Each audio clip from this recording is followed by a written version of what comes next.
She's the Queen's only daughter. To many, the princess who symbolises the best of the royal family. I think a lot of people in this country think that Anne would actually make a great queen. She'd have made a formidable monarch, without a doubt, because it is duty before self, and Anne is the personification of that. But how much do we really know about Princess Anne? I'm not totally useless. I was quite well educated. How has her relationship with her family defined her? Princess Anne was the son that Prince Philip never had. She is very much in his image. And what is she really like? She doesn't tolerate fools. She can be snappy. She can reduce grown men to tears. How does it feel having a Buckingham Palace as your private property? Well, no, because it isn't. She doesn't care about being popular. She doesn't care about rubbing people up the wrong way. How's the Duke of Edinburgh this morning? Oh, dear. You know where I am? Same place as you. We reveal the truth behind her most memorable moments. From the dramatic... Good evening. There's been an assassination attempt on Princess Anne and Captain Mark Phillips.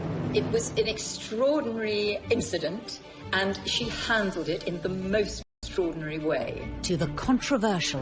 Divorce? Very much. Never been mentioned. These were love letters. There was something going on between the two of them. No, I have no comment to make on the news at all. We follow the highs and lows of an extraordinary life.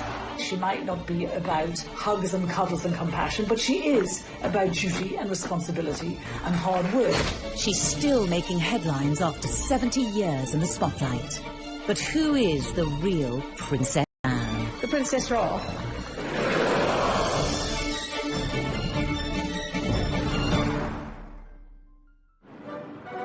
Born in 1950, Princess Anne is the only daughter of Queen Elizabeth II and the Duke of Edinburgh, and sister to Charles, Andrew and Edward. Anne was born 70 years ago, the second child of Elizabeth. And of course, when she was born, her grandfather, George VI, was still on the throne. And it really was a million miles away to where society is today. Arriving at Ballater Station with her family, the Queen was received by the Marquis of Aberdeen. Anne had a very 19th century childhood, a very traditional royal childhood. When she was born, of course, the Queen was not yet Queen. She was still Princess Elizabeth. So Anne was not born at Buckingham Palace, as many people think, but actually at Clarence House, where the then Princess Elizabeth and Prince Philip... And heir to the throne, it was Anne who was assertive from a young age. Anne's always been a tomboy. She's always been the one who goes out and climbs trees and is very courageous and very confident. Very willing to explore the world and find her own way in the world. In a way, perhaps that Charles has been a little more timid, shyer, more sensitive character. Anne is absolutely a chip off the old block. As a child, even though she was a couple of years younger than the Prince of Wales, she was quite happy to take him on in any kind of physical rough and tumble, and she often came out on top. One person with a better insight into Anne than most is Katie Nicholl. She recently interviewed the princess to mark her 70th birthday. I think growing up with three brothers, it was inevitable that Anne was going to be pretty tough, pretty resilient. She had to learn from an early stage how to hold her own as a girl in the royal family, second born to Charles. And, you know, I think there was a lot of competition between the siblings. So Anne was always going to have to stake out her own role in the royal family. The princess had to become independent from an early age.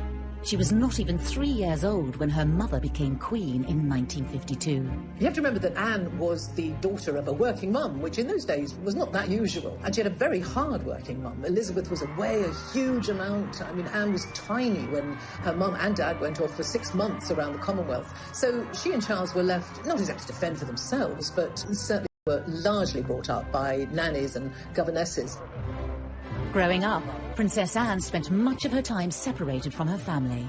Anne had quite a solitary childhood in many ways because she had her brother Charles, and then there wasn't another sibling for a further 10 years, actually. So it was herself and Charles at home being educated at home till Charles went off to boarding school, and then there was just Anne. And she was left with her governess for, I think, the best part of 7 years. But it must have been a very strange existence. I think growing up as a young girl, Anne did have quite a different childhood to previous royal children.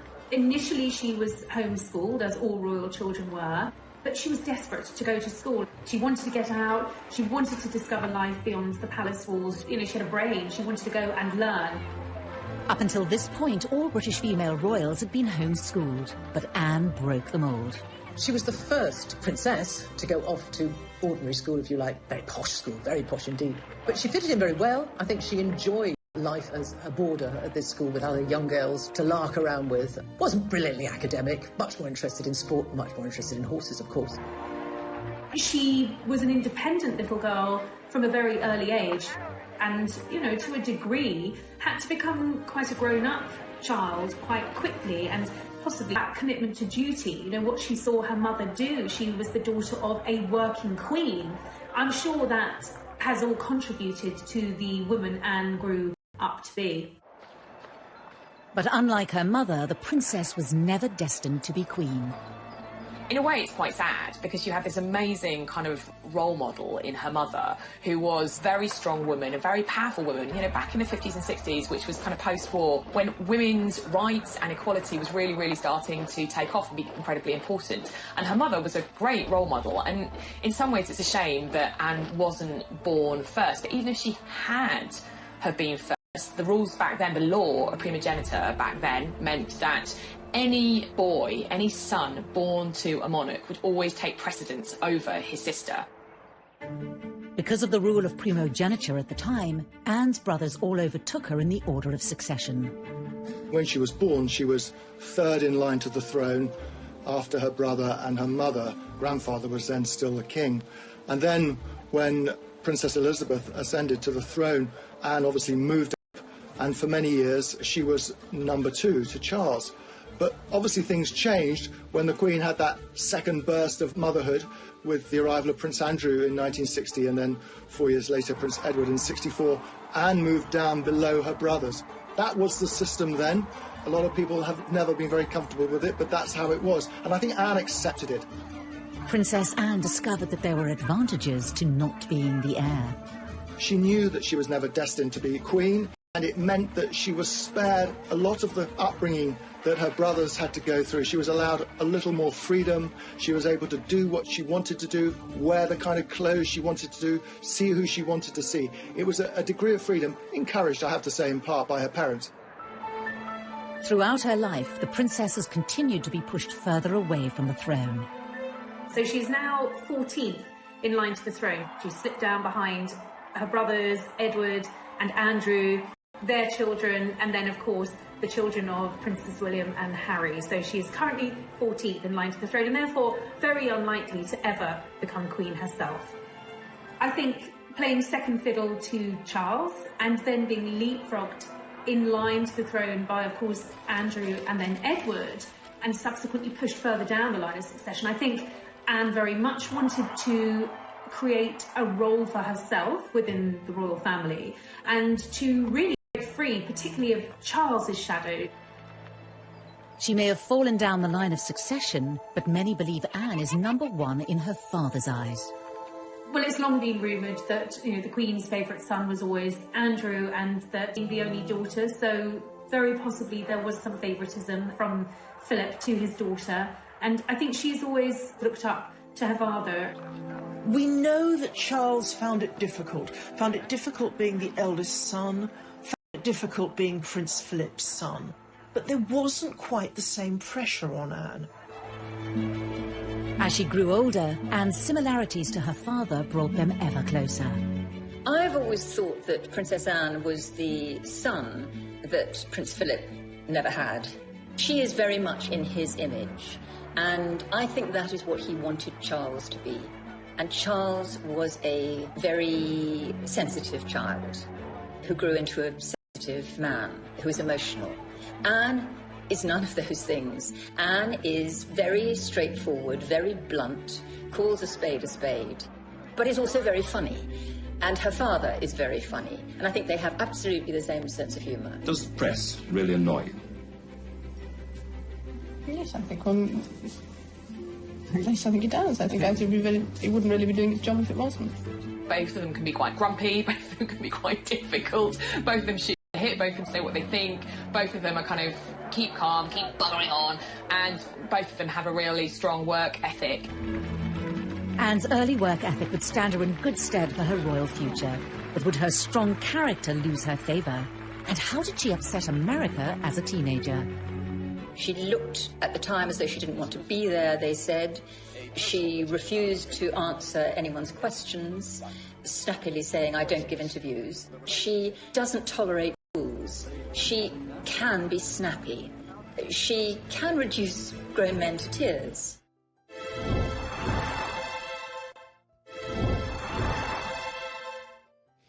May God bless her and all who sail in her.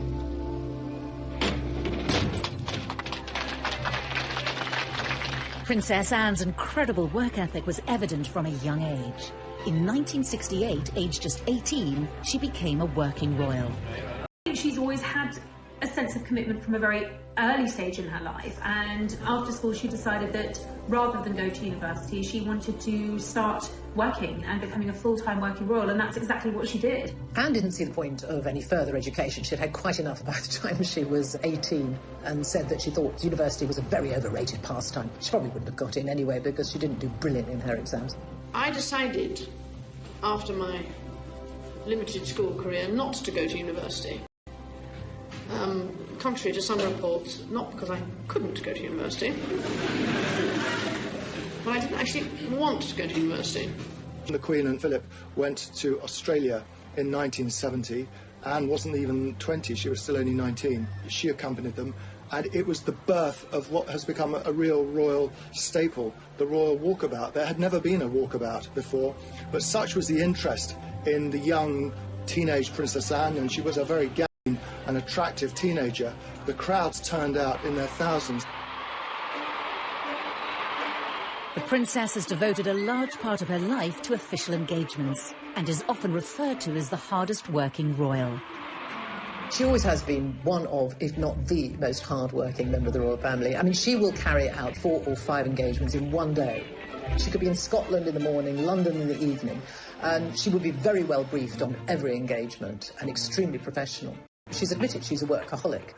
Anne is very no-nonsense, and she takes that approach to her work. She regularly tops the best-selling list in terms of the highest number of engagements. I think on an average year, she does anything from 350 to at most 500 engagements, both domestically in the UK and abroad. It's a huge workload. I remember Kevin MacLeod, who was the Canadian Secretary to the Queen, said of Anne in 2014, her credo, literally her belief is, keep me busy, I'm here to work, I'm here to do good things, I'm here to meet as many people as possible. Anne may work hard behind the scenes, but for many years this has been eclipsed in the media, all due to her troublesome relationship with the press. This was apparent from her first visit to the United States in 1970, when the princess was just 19. One of her first foreign trips was to America, where she and Charles went together.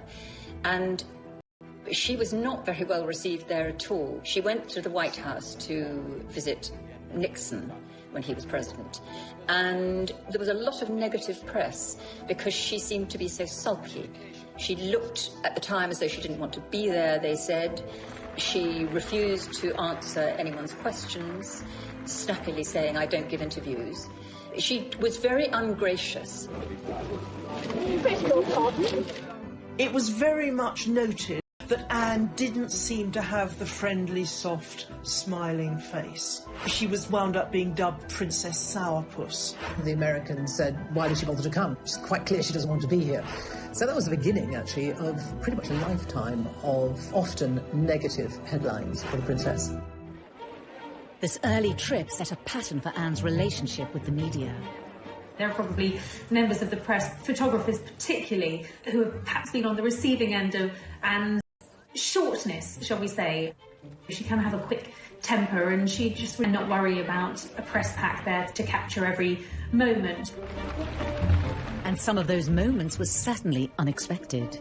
In 1969, while visiting troops in Germany, the world saw another side to the princess. We were kind of all knocked out when she was 19 and she went to Germany on a job. And we were getting pictures back of her. She is the holder of a heavy goods vehicle licence. And we saw her driving a 52-ton chieftain tank. Astonishing. She also, on that second trip, she fired a submachine gun from the hip and got 8 bullseyes. And I think there will be lots of men looking at her in abject terror. Here she was, a young woman, and she was capable of doing all of this. Despite Anne's refusal to play the media's game, she was working hard to support the Queen. Those in the know even regard the princess as the royal family's secret weapon. And I think Anne has always realised her power, her soft diplomacy, the ability to help, the ability for the royal family to reach areas that, traditionally prime ministers can't. The royal family is a constant, they are always there. And particularly in areas of the world that have royal families, for instance, like the Middle East, when you send a member of the royal family to them on a state visit, it's immensely important. It conveys, huge prestige. And people take that very seriously. And often members of the family, like Anne, are used to help trade deals, help diplomatic relations. And I think Anne has been very successful at that, and she's done that from a very young age. Well, Anne had this brilliant knack of sort of being the pathfinder, if you like, for the royals. If there was a slightly tricky destination go to, it was always Anne they would send in first, because she has a great ability at making people feel welcome and being enormously empathetic with people. In 1990, it was Princess Anne who the Queen trusted to visit the Soviet Union on her behalf. This historic occasion marked the first official visit by a member of the royal family in over 70 years. The last, coming before the Tsar, a distant relative of the Queen, was executed after the 1917 revolution. I suppose her most significant overseas trip was to Soviet Russia, as it then was, in 1990. How does it feel having a Buckingham Palace as private property? Well, I don't know, because it isn't. She made a huge impact. It was a great success. Big crowds came out to see her. People were interested in her. And the feedback was incredibly successful and very positive for Britain. That was a massive deal in terms of the thawing of the relations between the UK and Russia. So that was a really, really important tour that Princess Anne went on to the Soviet Union. And she really paved the way for the Queen's visit. Daughter to step in. And despite Anne's stern reputation, she may even be welcomed in place of the Queen. The Queen can be very, very shy. She's naturally quite shy on engagements, whereas Anne is far more like Philip. So if you've got Anne on an engagement, you're going to get possibly a little bit more of a relaxed engagement. Anne isn't afraid to talk, she will have banter, she will ask questions, she will engage in a way that I don't think we see the Queen do. When you watch engagements with the Queen, they tend to be very formal. The Queen doesn't say very much. She's shown around and she observes. She may ask occasional questions. But with Anne, I found the engagements to be a lot more informal. As well as her royal duties, Princess Anne is involved with countless charities, organisations and military regiments in the UK and overseas. It's not just the public engagements. She is involved in a huge amount of charities, some 300 charities, some of which she's founded herself. She writes her own speeches. She has a very small staff. Charles famously has a lot of staff looking after him. It's a big operation, being the Prince of Wales. When you look at the charities and patronages that Anne represents, you will see her interests reflected in those charities. So whether it's charities supporting the armed forces or veterans, that's a major issue for her. Carers Trust, which actually she established, animal welfare charities, equine charities, they have a meaning to her. It's where she feels she can bring something unique and helpful in her role. She's never seen the point in being just a nominal head of an organisation, which is why she works so phenomenally hard. It would be almost impossible to go and visit every single charity and organisation she's involved with every year, but she does her damnedest to do so. She believes that if you're going to put your name to it, it needs to be more than just a name on a letterhead. You actually have to go along, see what they're doing, encourage them and bring what publicity you can to them. One charity that has always been close to Anne's heart is Save the Children, and she's willing to take great risks in order to help. If you want to improve the lot of children, then you must improve the lot of their mothers. If there is a fundamental baseline for the Save the Children Fund's work, it is working with mothers and getting mothers to be able to take a much greater part in their children's lives and in the lives of the community in which they live. I think she's very closely associated with the Save the Children Fund. She's been president for, I think, nearly 50 years now. And this has meant a very great deal to her. When Princess Anne carried out those early trips to Africa with Save the Children in the early 70s, this was her really breaking the mould. This was her going far afield, doing something that was at times quite dangerous. The areas that she was going to were visits to Africa with Save the Children long before Princess Diana was even on the scene. But Anne made it clear that she didn't seek praise from the public or the press. She once told a friend who had been asking her about the kind of affection that Diana had from the public, the love, the adoration that Diana had, if she would want that. And she said no, she would rather have respect than affection from people that she didn't know. But again, Anne's refusal to cooperate with the press meant that much of her hard work went unrecognised. If she was off on some tour raising money for an awareness for Save the Children, and Diana appeared somewhere in a low-cut dress, the newspapers would be full of stories about Diana, and Anne would find herself not getting a look in. I think that must have been very galling for her. In the early days, I used to wonder why she didn't force herself to have a better relationship with the press. She clearly had no time for us at all, and she thought we were a nuisance. Such a shame, because whenever we used to write about her, it wasn't about the worthy work she'd done. It was because she'd lost her temper somewhere, or she'd sworn at someone, or because she was wearing ridiculous clothes. She got a really hard time from Fleet Street in the 80s and the 90s. They thought that she treated the press with disdain, she wouldn't talk to them, she ignored them, she wouldn't smile for them. And in return, they gave her a really hard time because, in their view, she didn't give an inch. For many journalists of that time, Anne wasn't helping her own cause. She wanted to be appreciated for what she'd done. She got across that Diana was more appreciated than her, and yet she did nothing to facilitate that. But this all changed in 1982, when the press followed Anne on one of her trips to Africa with Save the Children. They went in an attempt to get a story about her love life, but after realising she wasn't going to talk, they started to take note of her work and were surprised at what they saw. There was one particular tour where she went to Africa, and the photographers, the press pack, were with her as well for all that time. It was probably weeks, and she was visiting refugee camps in Africa. The press didn't really want to go along with her, but they did in 1982 go to Africa with her.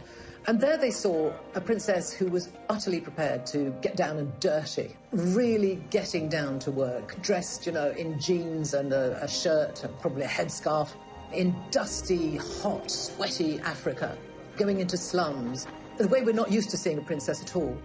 And the changed, and suddenly there were positive headlines, and the good headlines such as she had not had at all before. And I think people began to appreciate that we had a very hard-working princess there who would travel the world and not stand on airs and graces. With a new understanding of her work behind closed doors, it's to tolerate fools. She can be snappy. She can snap at Lord Lieutenants, for instance, who are trying to keep her to a timetable. She can reduce grown men to tears. She's very like her father in that respect. And she is a very, very hard worker and wonderful at what she does. Very straight. She is what she is. And she's always said, actually, I've got to be true to myself. I am what I am. And that is a slightly haughty, imperious at times princess, but someone not at all snobbish, and someone with a common touch, albeit a common touch that often involves wearing white gloves. But, you know, you can't take it away from her. She is a hard-working royal. But it's not only Anne's Olympic work ethic that has astounded the public. She's had a whole other career with highs. We had a world-class sportswoman as a working royal, and that's quite unusual. And lows.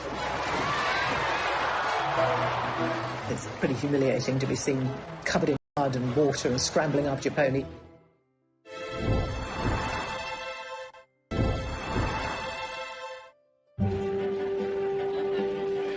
Anne might have been hard-working when it came to royal duties, but it wasn't the only thing she dedicated her energy to. She was a senior royal, but she was also having a second career, effectively running parallel at the same time. Breaking with tradition, she chose to also pursue a riding career alongside royal duties. It's really very impressive that Anne was able to juggle her equestrian career as a very successful horse rider and carry out all her duties as a senior royal. Anne's lifelong passion for horses started from a young age. She probably sat on a horse before she could walk. She's utterly horse mad. Her father once said of her, if it doesn't fart or eat hay, Anne's not interested. And I think that's almost right. Horses have given her an escapism. Not only did they enable her to embark on a career outside of her role within the royal family, they provide a daily escapism. I think nothing makes Anne happier than riding out, being in the paddock, being around horses.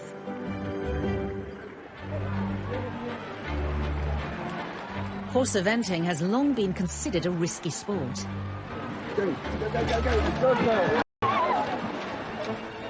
And Anne's royal title did not give her any immunity to the dangers. Anne narrowly escaped serious injury following a bad fall whilst competing in Dorset. The horse came over on top and rolled on top of her. She was unconscious when I got there. It was later learnt that Princess Anne had cracked a vertebra.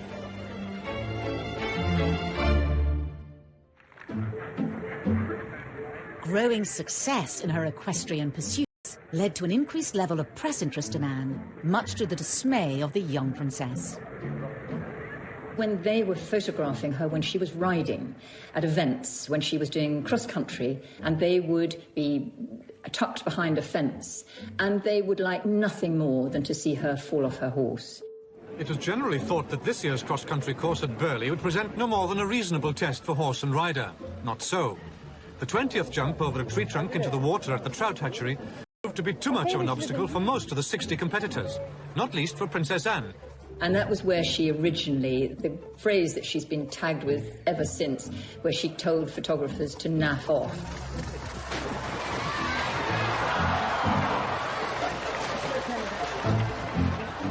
Anna's always spoken her mind, and she can be quite abrupt. It wasn't really naff off. Her language can be quite fruity.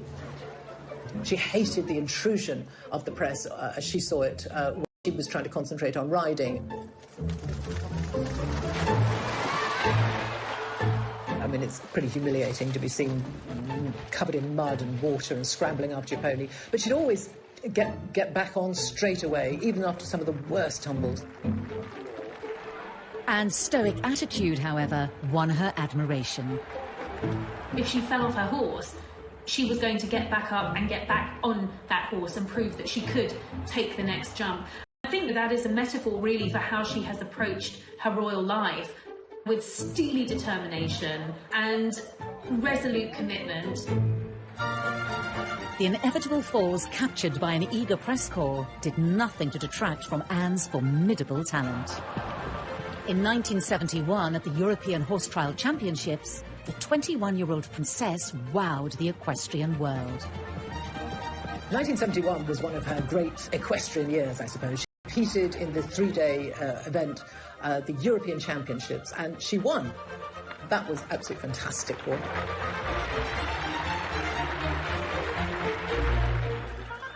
Anne's sporting success allowed the public to see a different side of the princess.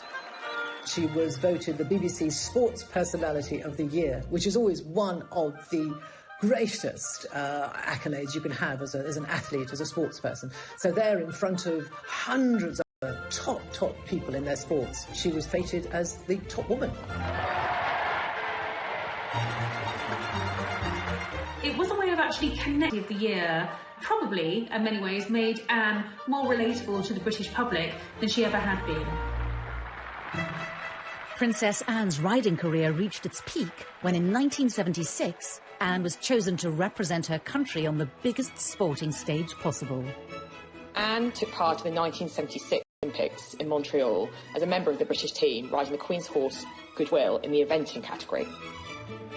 Competing in the Olympics, which I suppose was the biggest moment of her equestrian career, didn't go absolutely brilliantly, unfortunately.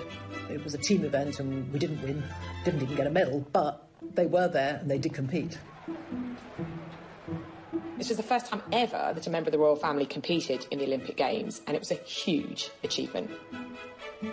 She earned A great deal of praise and admiration, both in the world of sport, but generally, nationally. We had a world-class sportswoman as a working royal, and that's quite unusual. Anne's achievements earned her the presidency of the British Olympic Association and a lifelong involvement. I think one of Anne's greatest successes in terms of British sporting history was bringing the Olympic Games to London in 2012. The Princess Royal led the well-known delegation, carefully carrying the flame inside a miner's lamp. Sebastian Coe has said that we actually owe her a bigger debt than most of us realise for having secured the London Olympics in 2012. Once again, she showed this character. If she believes in something and she takes it on, she will give it 100% and more. The 2012 Games are on. She went to pretty much every event she possibly could during the 2012 Olympic Games in London and around the UK, and really was the figurehead. Anne's dedication and leadership aside, the Olympic Games were also associated with a more personal moment in the princess's life. While at the Mexican Olympics in 1968, a young Princess Anne was introduced to a fellow rider and Olympian, Mark Phillips. Anne's pursuit of equestrian excellence didn't just kind of lead her to professional glory, it also led to her personal happiness as well. It was through mutual love of horses that she met her first husband, Captain Mark Phillips, a lieutenant in the 1st Queen's Dragoons Guard. Of course, in her world of horses, Anne met quite a lot of dashing young men. She went out with quite a few of them. She went out actually with Andrew Parker Bowles as well, incidentally, but she was very keen on him. Her eyes finally set on Mark Phillips as an equestrian athlete. Everyone, I suppose, was looking for the princess to find a suitable husband, someone maybe from the foreign royal family, someone of a similar background, a prince who might be knocking around somewhere in the world. But she wasn't having any of that. She was determined to marry whoever she fell in love with, and the man she fell in love with was Mark Phillips. Determined that their courtship remained private, Anne was careful to keep her blossoming relationship from the press. We found out that she used to ferry Mark around in a horse box to secret locations so they could be together without anyone seeing. Well, there was, I think, an inherent distrust of the press on Anne's part. So when she did get engaged to Captain Mark Phillips, she made a point of outfoxing the media. Has it been a great strain keeping it secret and indeed keeping it away from people like ourselves? I think it has, yes, it became rather restrained. Yes. It did annoy the press a great deal because at that time the rumours were knocking around that she was going to get engaged, she was going to get engaged to Mark Phillips, and the palace denied it. And the day after they denied it, the engagement was announced, which annoyed the press a great deal. The engagement was formally announced on the 29th of May 1973, with the wedding to take place in November. A royal wedding fit for a princess. And a shocking kidnap attempt.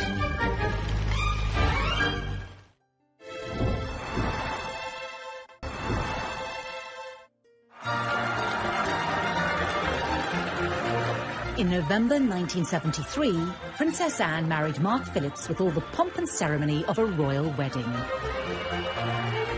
I think had she been able to have things her way, it probably would have been a low-key wedding, but she was the first of the Queen's children to get married, the only daughter, so it was going to be a big deal. There we can see groom Captain Mark Phillips. Even though it was November, like her mother's wedding, almost 50,000 people lined the streets to watch her go to Westminster Abbey. An estimated 500 million saw it on TV. A royal wedding has always cheered people up, and in this, as in everything else, Princess Anne, when pushed, delivered. Now the best man, Captain Eric Grounds, puts the ring on the Archbishop's prayer book for the blessing. She probably didn't like very much the fact that she had to get married in Westminster Abbey with all the glitz and the glamour and the fairy tale princess. She has always felt, I think, rather lacking in that. She says, I know You know, maybe she feels she's been a bit of a disappointment, but that's just not in her nature. There were a few concessions to Anne's taste and personality. The wedding dress didn't come from a famous designer. It came from her own regular dressmaker. And the cake was made by the Army Catering Corps. The moment we've all been waiting for, and how lovely she looks. Now, we expected something quite different, and we've certainly got it today. Look at that wonderful girl. The dress was very simple, very demure. The bouquet was very demure. It was all pretty low-key, and I think that was very much Anne's choice and very reflective of how she wanted things handled. You know, she's not one who is comfortable in the spotlight, particularly when it's on her personal life. The bit I love about the wedding dress, it was this beautiful medieval-looking dress cut from one piece of fabric, apparently. But none of us could see it. But on the shoulders, apparently, there were little epaulettes, just sketched in pearls, a kind of gesture to a uniform. Even Princess Anne couldn't go down the aisle on her father's arm in uniform, but she got as close as she could. So, the bride and groom come out. You can hear the welcome from the crowd. Tradition has it that the Queen often bestows new additions to the royal family with a title upon their marriage. It was in the Queen's gift to bestow an earldom on Captain Mark Phillips, who was a commoner.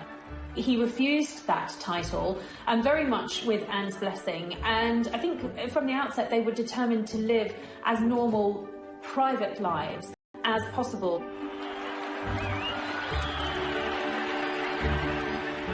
It looks as if that was partly a way of saying that Mark Phillips himself did not really want to take rank within the royal establishment. She grew up with possibly what was the burden of having a title. You know, she had by this stage moved down the line of succession. She would have known that any children she and Mark Phillips had would, without a title, perhaps have a better opportunity at having normal lives, the chance to create independent lives of the royal family and to be their own people. The newlyweds were barely able to enjoy the first months of married life before their peace was shattered when Princess Anne and her new husband were the target of a terrifying attack. Perhaps one of the most defining moments in Princess Anne's life was when somebody attempted to kidnap her. They escaped, but 4 people were hit, 1 seriously. Good evening. There's been an assassination attempt on Princess Anne and Captain Mark Phillips. Their car was forced to stop by a Ford Escort on the Mall. The driver of the Escort, Ian Ball, jumped out and began firing a pistol at Princess Anne and her police protection officer. He shot several people, including Anne's police protection officer, who immediately got out of the car to confront him, and he shot her chauffeur. Amateur boxer Ronnie Russell was passing as the incident was unfolding. And I see a police officer coming over from the Queen Mother's house towards the car, and I thought, well, that's it. It's all over now. That's the police. It's done and done with. There'll be no more now. And then as he arrived at the car, I saw the bloke just turn around and shoot him. I mean, you can't do that. We don't stand for that. You ain't getting away with that. So I struck him at the back part of the head. And he just turned and fired at me. That missed me. He went through the windscreen of a taxi coming down the Mall. Ball's intention was to kidnap Princess Anne and ransom her for millions and millions of pounds. The danger Anne faced was grave as the gunman gained access to the princess. The window's all smashed in. There's a gun on the floor. He's got another gun in his hand. He's got Princess Anne by the arm, pointing the gun at her head. And he's saying, come on, Anne, you've got to come. You know you've got to come. When the kidnapper tried to make her get out of the car, he said, not bloody likely. This was no damsel in distress. She refused to get out of the car for Ball and told him that she was absolutely not going to do what he said. She said it later, talking about this, that she was scrupulously polite, but she was not going to do what he said. Well, then they had a tug-of-war going on, and I could see that she was breaking the grip with him. I leant into the car. I said, come this way, Anne, you'll be safe. I got by the forearms, held him out of the car, in front of me. I said, now we're going to walk away and it's going to have to go through me to get you. At that point, he has run round behind me. Mark Phillips has seen that, dragged her back into the car. So when I've turned round, he's there now. He's like as far away from me as you are, and he's standing with a gun pointing at me. And I thought, well, it's your turn or my turn. And then I hit him very, very hard. Thankfully, the incident was brought under control by the arrival of the police on the scene. It was an extraordinary incident, and she handled it in the most extraordinary way. And the next day, she was back on duty, working as if nothing had happened.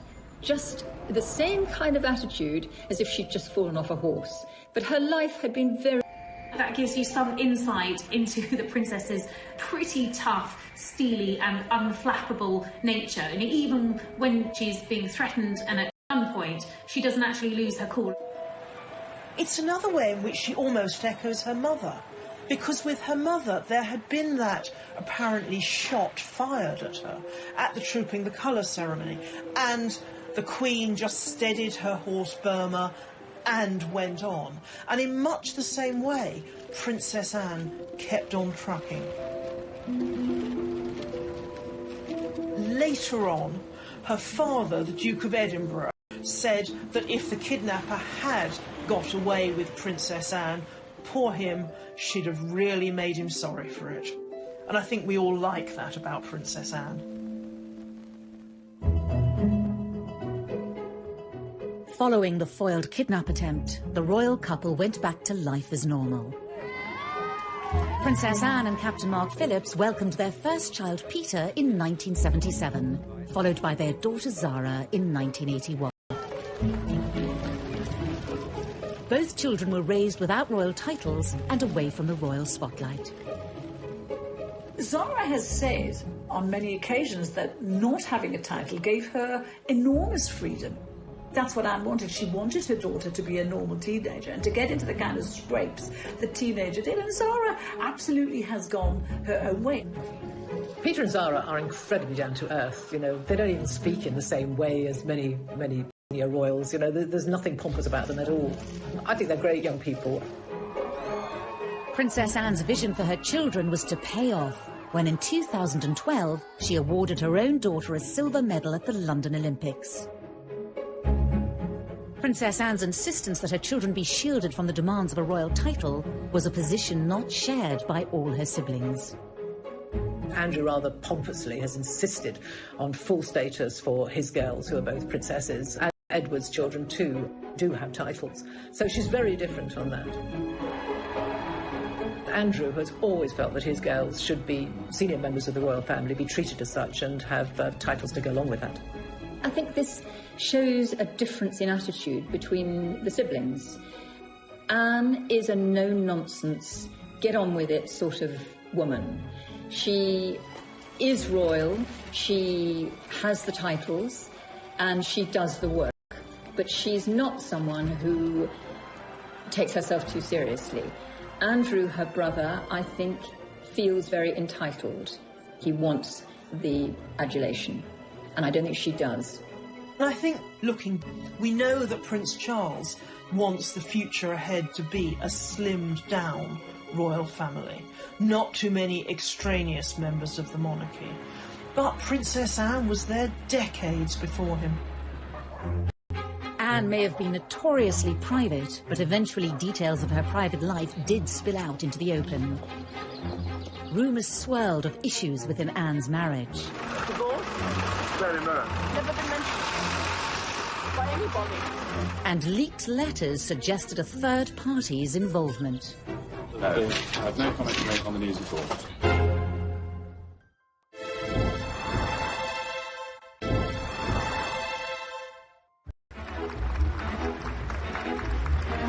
The Queen's only daughter, Princess Anne, has gained a reputation as one of the most tireless members of the royal family. With close links to over 300 charities, organisations and military groups, every year she takes part in hundreds of engagements. On this occasion, I'm marginally better organised than usual. I just left my voice behind. She has an amazing energy and a real commitment about the work that she does. She's absolutely committed to those charities, and there are very many of them. The only royal coming close in this regard is her older brother, Prince Charles. Oh, to be young. Last year, he just pipped her to the title of hardest working royal, undertaking 521 outings compared to his sister's 506. For much of her life, it's been hard for her not to be overshadowed by the older brother destined to be king. It's good for you in the end. I suppose it's character building, I suppose. All their lives, comparisons have been inevitable. Charles is quite a sensitive man. He cares a great deal. And I'm not saying that Anne is uncaring, but she's much more like her father, which is a pragmatist. I mean, Philip once said that I'm a pragmatist, Charles is a romantic, and very often a romantic thinks that a pragmatist is unfeeling. I don't think Anne is unfeeling, but she is a much more practical, get-it-done sort of individual than Charles, who feels things very, very deeply. The difference between her and Charles, I think she was tougher than him. She was always stronger than him. In fact, someone once said, you know, she's the king we never had.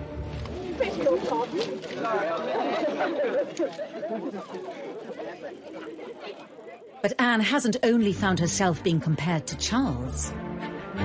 In the 1980s, when he married Diana, there was a new princess in town, capturing the public's imagination like never before.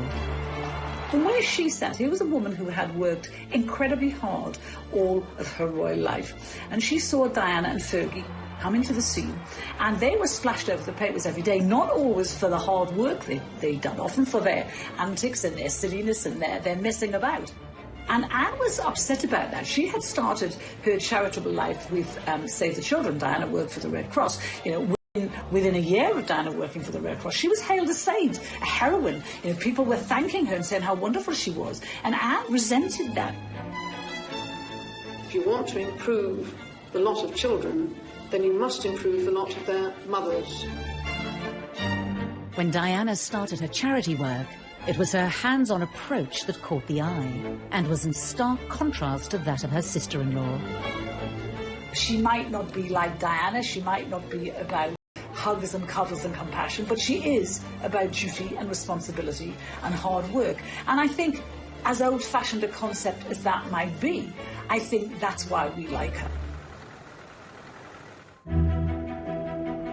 It wasn't just in this area that the likes of Diana overshadowed Anne. Amidst all the royal scandals involving her siblings and their partners, Anne emerged untainted. And yet she's not without her own misdemeanors. She received her first speeding fine when she was 20, and she's gone on to get several more. She was even banned from driving for a month in 1990. It's also often forgotten that Anne remains the only senior royal to have a criminal record.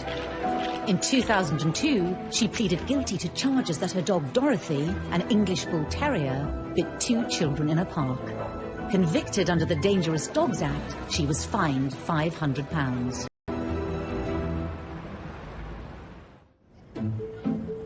Private letters were stolen from her briefcase in Buckingham Palace.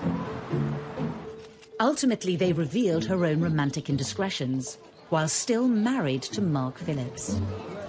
Alone today at her Gloucestershire home, Gatcombe Park, the Princess Royal has said nothing about the letters stolen from Buckingham Palace. No one quite knew what to make of it, but it transpired very quickly. In fact, the palace issued a statement saying that these were letters from Timothy Lawrence, who was the Queen's equerry at the time, to Anne. And it became very obvious very quickly, though we didn't get the content of the letters, that these were love letters, and that there was something going on between the two of them. No, I have no comment to make on the news at all. It transpired, when we all started to dig around, that Anne had been seeing him for quite a long time. She was going to his home in Winchester every weekend. And when we all went there to talk to the neighbours, they quite gaily said, oh, yes, she's been coming for months. And we all said, well, why didn't you say anything? And they didn't, because they liked her. As for the letter thief, Scotland Yard's Serious Crime Squad investigated the incident for 4 months. They took 500 sets of fingerprints and interviewed almost everyone at the palace, but the thief was never identified. The damage was done. The letters had exposed Anne's affair and revealed the true state of her marriage. Speculation was rife that her and Mark Phillips would be divorced, even though she denied it. Have you seen the paper today? Yeah. Well, I've released a story about the Queen has given permission to divorce the Queen. Yeah. Divorce? Daily Mirror. Never been mentioned by anybody. In the end, divorce did come during the Queen's annus horribilis in 1992. Her daughter might have been the first of the Queen's children to divorce, but it never affected Anne's reputation as much as the others. Her siblings, their marriages fell apart, and the world followed every last detail rapturously. We were absolutely riveted by the gory details of their marriages falling apart. Anne's, she managed to keep very private. The love letters were published, but she just kept on, and she said nothing, and no one dared to ask her anymore. And she married Tim Lawrence very shortly after she divorced Mark Phillips. 1992 even ended on a happy note. The Princess Royal marrying Timothy Lawrence at one of the most low-key royal weddings there's been.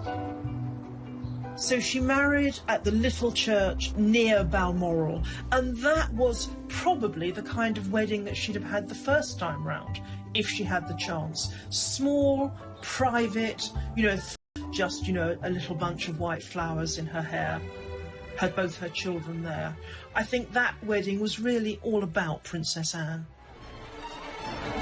Since then, Princess Anne has maintained her ferocious commitment to royal duty. Her no-nonsense dedication to carrying out her role is a trait she shares with her mother. It's led many to wonder if Anne was the Queen's child most suited to becoming the next monarch.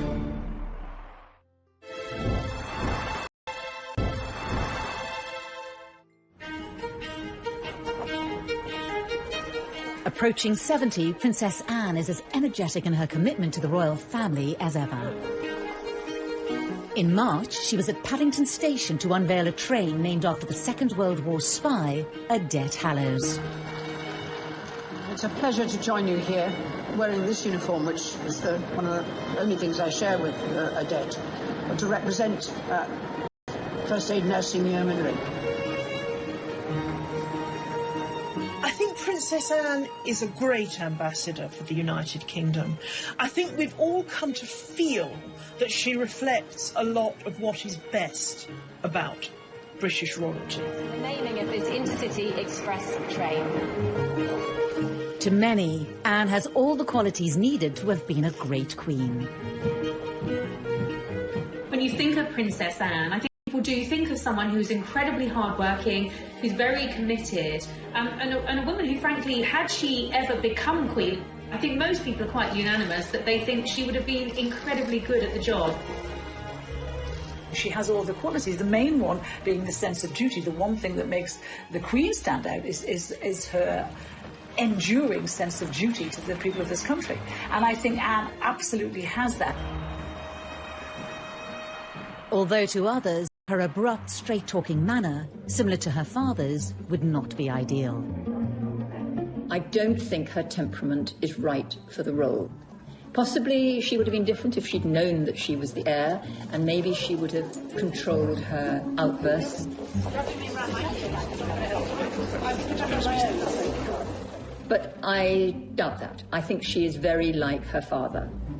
And her father has been a great consort all these years and added a great deal of colour to the royal family, and we've been able to laugh at some of his jokes, but I think it's a very good thing that it was the Queen who's actually been in charge. I think that keep calm, carry on persona and that hard-working persona would suit her very well as a monarch. But actually, I think the real Achilles heel for Anne is that she doesn't play the game. She doesn't, you can't have someone shooting from the hip and saying what they think. That veneer, even if it is just a veneer of inscrutability, is so important. I think a lot of people in this country think that Anne would actually make a great queen. But personally, I think that we need someone who is a little less steeped in tradition. I mean, Anne herself has said that she doesn't see any point in changing things for the sake of change. If things work, then leave them the way they are. And that makes things rather stuffy, in my view, too stuck in the established way of doing things. So I think we need a moderniser, and I think to a great extent Charles will be, and William certainly will be. For many, though, as the royal family has modernised in certain ways, it's been Anne's traditional values of duty and loyalty that have seen her popularity increase in recent years. As the carefully choreographed media profiles of some of the younger royals have fractured, Anne, for all her faults, is still going strong. She really is kind of the unsung hero, I think, of the royal family. She just gets on with it, opening factories, visiting supermarkets, supporting charities. She doesn't get much media coverage anymore, and that's exactly how she likes it. Throughout it all, Princess Anne has remained fiercely devoted to the monarchy and her parents. A rare chance for them to talk about each other in their understated way came at Anne's 50th birthday party in 2000. Really thanks to their example, their advice and their help that you're all here tonight. They're very proud of her, and that's all Anne's ever needed, approval from them. She doesn't need it from anybody else, and that's why she can be so rude to people. She doesn't care what they think of her. I think the only two people in the world she cares about, who think of her, is the Queen and Prince Philip.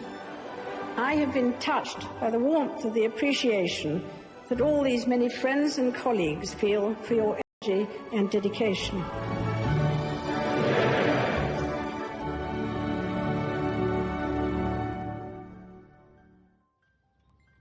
In the last year, a rise in popularity for Anne has certainly been helped by a standout portrayal in the TV series The Crown as the family's most unpretentious royal. I rather wish you would be like that with me. It would suggest I have significance. Trust me, you wouldn't like it in reality. I would. Bully her right back. Fancy swapping then? Fancy being the heir? Not if it means going to Wales.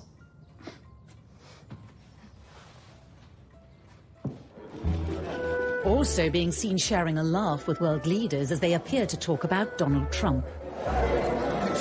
Yet her mother, like all children might do, whatever their age. I think actually as she's got older, those kinds of moments now, those bits of her personality make her more popular with the general public. And I think her being not first in line to the throne has enabled her to be more herself, to be more true to herself, and to carve out a really kind of different role for herself. A striking image of the princess in her youth features on the cover of May's edition of Vanity Fair. And in a revealing interview ahead of her 70th birthday, she said, "It's about serving," and credited her parents for influencing her work ethic. She also warned the younger members of the family against reinventing the wheel when it comes to public service. Her advice after many years of duty is, don't forget the basics. Something she says she intends to do for many more years to come. I think she probably won't ever slow down. I think she's like the Queen in that respect, that, you know, she will just keep ploughing on as long as she's able. She's a great grandmother. She loves her grandchildren, but she also loves her work. It is really what she's been born to do, I think she feels, so she'll carry on. She gets a lot out of it, as well as putting a great deal into it. So it is my very great pleasure that I present on behalf of Her Majesty the letters patent to the town of Wootton Bassett. She simply sees her role in life as to serve, and in that respect, she really is the replica of both her mother and her father. For the princess whose motto is, you just get on with it, the future will be more of the same, carrying out her duty. To many, she's a national treasure and possibly the best monarch we never had. However, even as she's held up as a paragon of straightforwardness, she's a more complex royal than we think.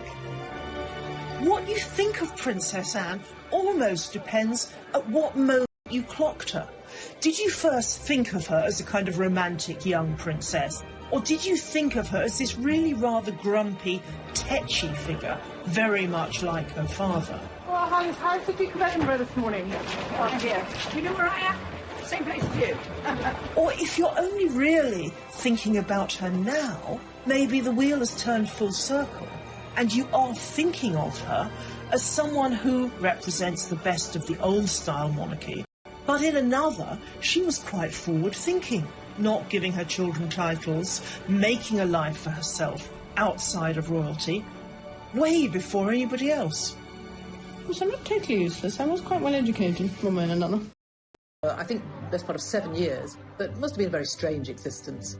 I think growing up as a young girl, Anne did have quite a different childhood to previous royal children. Initially, she was homeschooled, as all royal children were, but she was desperate to go to school. She wanted to get out, she wanted to discover life beyond the palace walls. You know, she had a brain, she wanted to go and learn. Up until this point, all British female royals had been homeschooled, but Anne broke the mould. She was the first princess to go off to ordinary school, if you like, very posh school, very posh indeed. But she fitted in very well. I think she enjoyed life as a boarder at this school with other young girls to lark around with. Wasn't brilliantly academic, much more interested in sport, much more interested in horses, of course. She was an independent little girl from a very early age and, you know, to a degree, had to become quite a grown-up child quite quickly, and possibly that commitment to duty, you know, what she saw her mother do. She was the daughter of